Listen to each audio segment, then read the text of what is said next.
자, 회의관리 1급 문제 71번부터 80번까지 한번 보도록 하겠습니다. 자, 이번 세무회계 문제 마지막 파트가 되겠습니다. 자, 회의관리 1급 71번입니다. 다음 중 부가가치세 과세 대상에 관한 설명으로 가장 옳은 것은 입니다. 자, 문제 한번 보겠습니다. 자, 1번 부가가치세법상 과세 대상은 재화 또는 용역의 공급이나 재화 또는 용역의 수입이다. 그러니까 재화의 공급, 용역의 공급, 재화의 수입이라고 되어 있는데 용역의 수입은 없거든요. 그래서 1번은 틀렸다라고 보시면 되고, 그 다음에 2번 재화란 재산적 가치가 있는 유체물과 무체물이므로 특허권도 과세 대상이다. 특허권 과세 대상 맞아요? 그렇죠. 이것도 재화로 봐야 특허권. 네, 그래서 2번은 맞아요. 그 다음에 3번 용역의 무상 공급은 어떠한 경우에서도 과세 대상에서 제외한다. 아니에요. 이건 원래 원칙은 이제 과세를 안 하는데, 근데 예외적으로 특수관계인은 대상이 돼요. 그렇기 때문에 2번, 3번은 틀렸다라고 보시면 되고요. 4번 고용관계에 의하여 근로를 제공하는 경우 용역의 공급이다. 아니요. 근로를 제공하는 거는 근로소득세지 요거는 부가가치세가 아니에요. 그렇기 때문에 4번은 아니다 라고 보시면 돼요. 그래서 이에 해당하는 정답 몇 번입니까? 2번으로 체크해 주시면 되겠습니다. 자, 회의관리 1급 문제 72번입니다. 다음 중 부가가치세법상 세금계산서 발급 의무가 면제되는 항목으로 가장 올바르지 않은 것은 입니다. 발급 의무가 면제되는 항목입니다. 자, 한번 볼까요? 자, 1번 직수출하는 재화. 이거는 세금계산서 발행 안 해도 되죠. 그러니까 이거는 면제되어 있는 부분. 그 다음 구매확인서에 의한 수출에 대해 재화. 이건 영세율 전자세금계산서를 발행해줘야 돼요.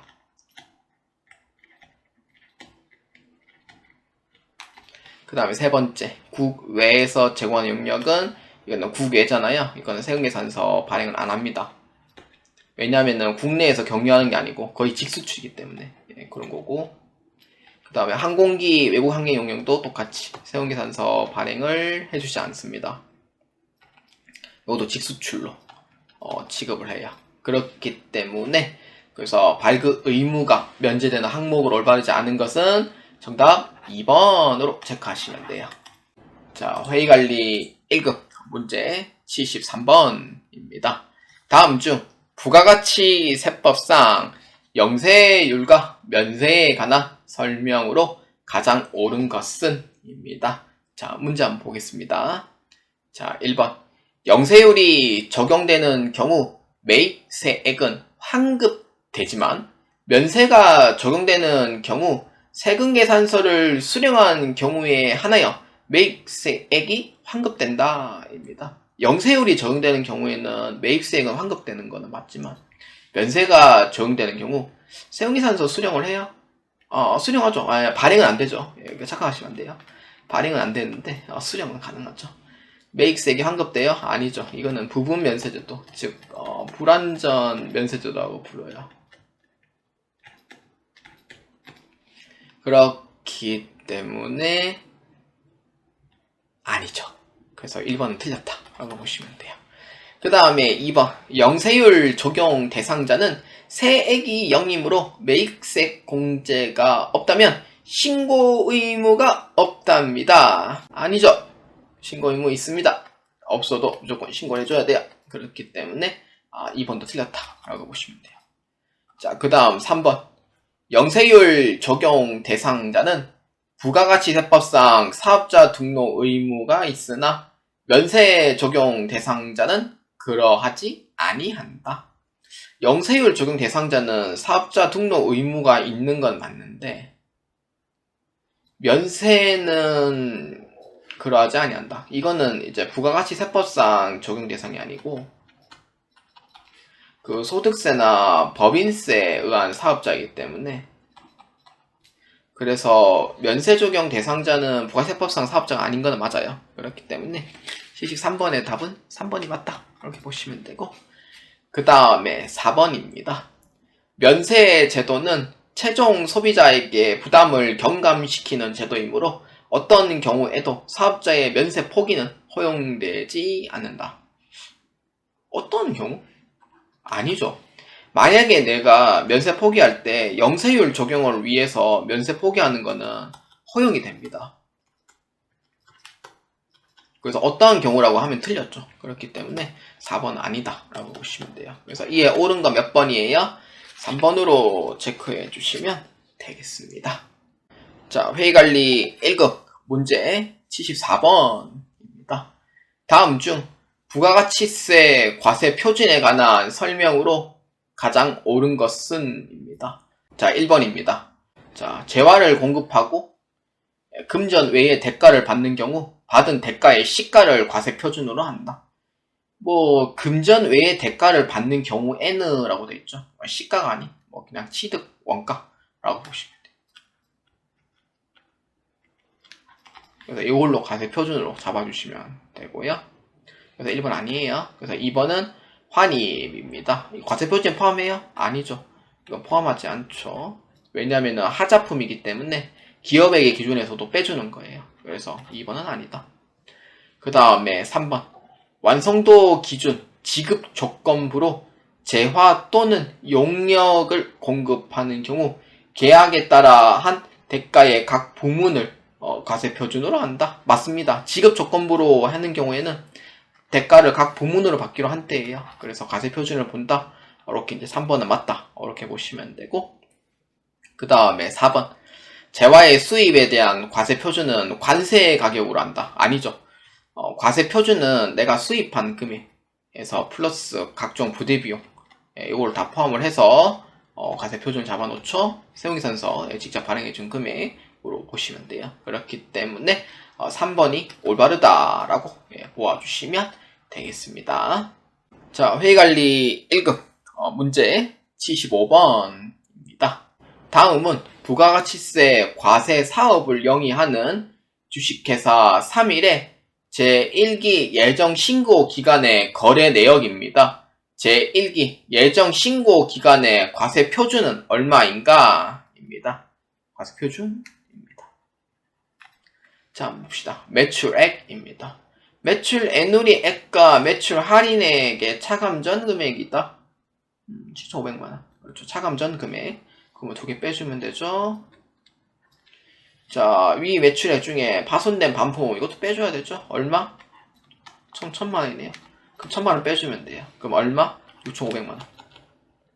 차감 후 금액이죠.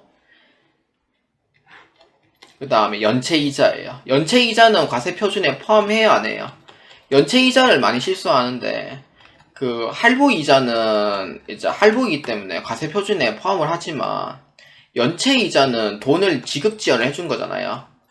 근데 원래 부가가치세는 물건을 판매했을 때만 과세 표준을 보거든요. 근데 돈을 안 줌으로 인해서 이자를 포함한다? 그거는 부가가치세 취지에 어긋나요. 그렇기 때문에 연체이자는 제외 대상입니다. 그렇다고 빼주냐? 아니에요. 왜냐면은 만약에 매출처로부터 받은 연체이자가 매출액에 포함되어 있다고 하면은 빼주는 게 맞는데 이 연체이자는 따로거든요. 그래서 과세 표준에는 굳이 조정해줘야 될 이유는 없어요. 그렇기 때문에 이 문제에서는 몇 번이냐면은 과세 표준이 6,500만원이 됩니다. 그래서 정답은 1번으로 체크해 주시면 되겠습니다. 자, 회의관리 1급 문제 76번입니다. 다음은 제조업을 영위하는 주식회사 3일의 2022년 제1기 예정신고 기간입니다. 2022년 1기 예정신고 시 주식회사 3일이 공제받을 수 있는 매입세액은 얼마인가? 입니다. 다른 언급이 없는 한 해당 금액에는 부가가치세가 포함되어 있진 않습니다. 부가세법상 매입세 공제를 받기 위한 절차는 모두 이행한 것으로 가정한다 라고 되어 있습니다. 이 뜻은 뭐냐? 뭐 세액 공제 가능하니까 신경 쓰지 말고요. 그냥 하세요. 라는 뜻입니다. 자, 그래서 공제받을 수 있는 매입 세액은 얼마입니까? 라고 물어보죠. 그렇기 때문에 자, 봅시다. 1월 15일입니다. 과세 재화의 제조에 사용할 원재료 200개, 이 중 150개만 투입하였다. 사실 150개 생산 투입을 하든 뭐 그런 거는 부가가치세는 관계없고요. 이제 구입했냐, 이제 팔았냐, 그것만 중요한 겁니다. 그래서 요거는 과세죠. 공제가 돼요. 그 다음에 1월 30일 간이 가세자로부터 매입한 소모품 100개, 사업과 무관하다. 세금계산서를 이제 받았냐 안 받았냐의 차이인데, 간이가세자는 세금계산서 발행 못하죠.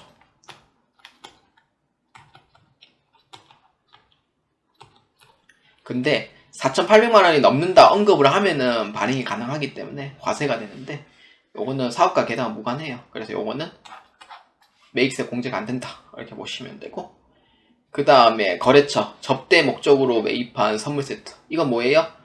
그렇죠, 공제 안 되는 불공이죠. 안 돼요. 그 다음에 개별 소비세가 과세되지 않은 화물자동차, 화물자동차는 영업용으로 취급을 해요, 부가가치세에서는. 그렇기 때문에 과세가 됩니다. 그래서 매입세 공제 가능한 부분 얼마예요? 2천만원, 8천만원이 돼요. 합치면 얼마? 1억원.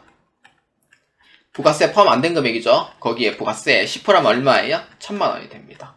그래서 정답 몇 번? 2번으로 체크해 주시면 되겠습니다. 자, 회의관리 1급 문제 77번입니다. 다음 자료는 주식회사 3일의 거래 내역입니다. 3일의 부가가치세 신고서상 기읍과 니을에 기록될 금액은 얼마인가? 입니다. 자, 요거 한번 봅시다. 밑에 거를. 자, 세운기산서 발행 국내 매출액입니다. 부가가치세 포함 안 돼 있어요. 이거 발행을 한 거죠. 여기에 이제 1번 라인 나오면 돼요. 8천만원, 800만원 이렇게. 그 다음에 신용카드 매출전표 발행분 포함. 이게 나누기 1.1 하면 되죠. 그래서 얼마냐면은 4천만원, 400만원이 돼요. 이렇게 되죠. 현금 영수증 발행했대요. 발행도 했네. 그러면 300만원 더해주면 돼요. 얼마예요? 4,300만원입니다. 그 다음에 여기에 30만원 더해주면 되죠. 얼마예요? 430만원이 돼요. 그래서 최종 합계 금액으로 보시면 되고요. 그래서 기역은 800만원, 니은은 430만원으로 보아주시면 돼요. 그래서 이에 해당하는 정답 몇 번입니까? 그렇죠. 기역은 800만원, 그 다음에 니은은 430만원이기 때문에 77번의 답은 3번으로 체크해 주시면 되겠습니다. 자, 회의관리 1급 문제 78번입니다. 다음 중 부가가치 세법상 가산세에 관한 설명으로 가장 올바르지 않은 것은? 입니다. 가산세 어떨 때 부과돼요? 뭐 세운기산서 늦게 발행한겨? 그 다음에 두 번째는 뭐예요? 신고 안 한 거? 납부 안 한 거? 맞죠? 그 다음에 뭐예요? 신고를 했는데 납부 안 한 거. 이렇게 보면 되죠. 네, 이렇게 봅시다. 자, 올바르지 않은 거. 자, 1번입니다. 사업자 등록을 하지 않은 경우 미등록 가산세가 부과된다. 맞죠, 이거는. 사업자 등록 안 했으면 미등록 가산세 당연히 부과해야 되죠. 그 해당했던 이때까지 받았던 매입세 이때까지 적용했던 매입세 불공제가 다 적용이 되고요. 매입 같은 경우에는, 매출 같은 경우에는 이제 미등록 가산세 1%또 적용해야 됩니다. 그래서 강제도 등록을 해야 되고요. 직권 등록할 수도 있습니다. 그 다음에 2번 예정 신고 시 제출하지 않는 매출 처별 세금계산서 합계표를 확정 신고 시 제출하는 경우 가산세가 부과되지 않는다.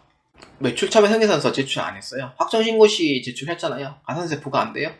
이거 지연 제출일 건데 가산세 부과돼요.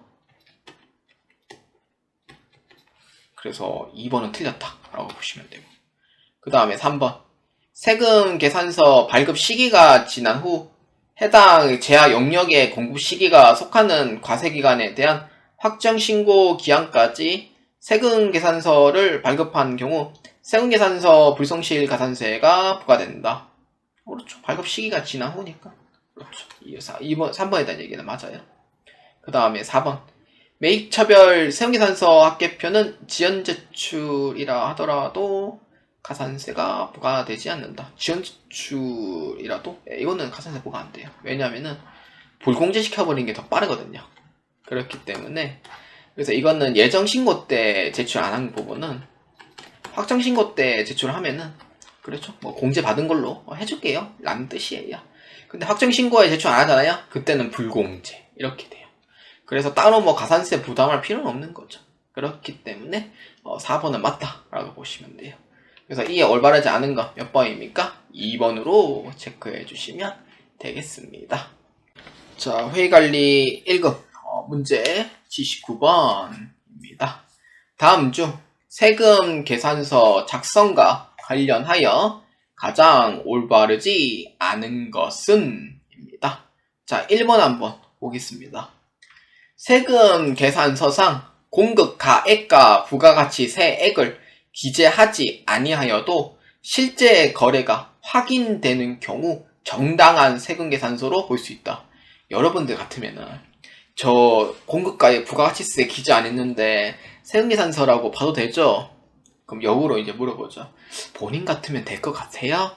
금액도 없는데 증명할 수 있는 금액도 없는데요? 할 수 있을 것 같아요? 안 되겠네요. 이렇게 얘기하겠죠. 그래서 1번은 정당한 세금계산서 볼 수 없어요. 그래서 1번은 아니다. 이렇게 보시면 되고요. 그 다음에 2번 입니다. 세금계산서는 일반 거래에서 송장의 역할이나 외상거래의 청구서 역할도 한다. 맞죠? 송장 역할 하는 것도 맞아요. 왜냐하면 거래 사실 증명을 한 거기 때문에 그런 거고요. 그 다음에 3번. 직전 연도에 공급대가 합계액이 4,800만원을 초과합니다. 이 미만 아니에요. 초과예요. 간이가세자도 세금계산서 발행이 가능합니다. 몇 년 됐죠? 그 다음에 4번. 사업자는 원칙적으로 제품, 상품을 판매할 때마다 세금계산서를 발급해야 한다. 맞습니다. 그래서 이에 해당하는 답은 몇 번이냐면은 1번으로 체크해 주시면 되겠습니다. 자, 회의관리 1급 문제 80번입니다. 다음 중 부가가치세법상 세금계산서에 관한 설명으로 가장 옳은 것은? 입니다. 세금계산서 요거죠. 자, 1번 한번 보겠습니다. 세금계산서 발급 시에 임의적 기재사항을 기재하지 않았더라도 적법한 세금계산서로서의 효력은 있다. 아니죠. 임의적 기재사항은 적어도 그만, 안 적어도 그만입니다. 그렇기 때문에 그러면 있다, 없다 했을 때 있다? 이렇게 보시면 돼요. 왜냐? 이게 의미를 잘 새겼냐면은 임의적 기재사항이잖아요. 적어도 되고 안 적어도 된다. 그런데 세금계산서의 효력은 있다. 이렇게 보시면 돼요. 왜냐 필수적 기재사항이 아니니까. 그런 것도 있고요. 그 다음에 2번. 공급받는 자의 사업자 번호는 임의적이에요? 아니죠. 필수적 기재사항입니다. 이 사람이 누군지 알아야 하잖아요. 그래서 필수적 기재사항이고요. 그 다음에 3번. 공급하는 자의 주소는 필요적 기재사항에 해당한다? 아니죠. 공급하는 자의 주소는 필요적 기재사항이 아니에요. 굳이. 왜냐면은 그 필요적 기재사항 중에서 공급자의 사업자 번호, 성명 등 명칭이가 되어 있거든요. 근데 공급하는 자의 주소는 필요적 기재사항이 아니에요. 그래서 이렇게 이제 보시면 되고, 그 다음에 4번. 공급하는 재화의 단가와 수량은 필요적 기재사항이 아니다. 이건 임의적 기재사항이죠. 그렇기 때문에 4번도 틀렸다라고 보시면 돼요. 그래서 이게 해당하는 정답 몇 번입니까? 1번으로 체크해 주시면 되겠습니다. 자, 회의관리 1급 문제 풀이 해설은 여기까지 진행하도록 하겠습니다. 문제 자체는 크게 어렵진 않았고요. 재무회계 문제도 그렇게 어려운 문제는 아니었어요. 회계관리 2급은 12월달 문제가 좀 어려웠어요. 그래서 좀 이해 잘 안 되는 문제도 좀 있었기 때문에 특히 회계관리 2급은 12월달 문제가 가장 어려웠고요. 제가 봤을 때. 근데 회계관리 1급을 지금 현재 12월달이니까 네 번째를 업로드하고 있거든요. 그러면은 369, 12를 봤을 때 문제는 다 비슷비슷하더라. 그렇게 어려운 문제는 없더라. 여러분들이 공부를 하면은 충분히 합격할 수 있다 라고 얘기하고 싶은 거예요. 그렇기 때문에 준비를 확실한 대비를 해주시면 되겠고요. 여러분들이 많은 도움이 되셨으면 좋겠습니다. 풀이 해설은 100% 완벽하진 않고요. 제가 의도와 다르게 풀이 해설을 되는 경우도 있으니까 넓은 마음으로 이해해 주셨으면 감사하겠고요. 회계관리 1급은 재경관리사를 위한 단계라고 생각하시면 됩니다. 그래서 재경관리사를 위하여 회계관리 1급을 공부해 두시는 것도 매우 좋다고 판단하고요. 회계관리 1, 2급을 동시에 준비하는 것도 매우 좋습니다. 왜냐하면 시간대가 다르기 때문에 그런 것도 있고요. 그렇기 때문에 여러분들이 충분히 준비하고 합격할 수 있도록 확실한 대비를 해주시길 바랍니다. 그래서 향후 2023년도는 11월달, 12월달 시험을 남겨두고 있고요. 이후 2024년도에 시험을 준비하시는 분들을 위하여 또 많은 도움이 또 되셨으면 합니다. 자, 저는 여기까지 진행을 하고요. 보아주신 분들 진심으로 감사드립니다. 저는 다음 회계관리 1급 1회차 때 뵙도록 하겠습니다. 자, 여러분들 보아주셔서 진심으로 감사합니다.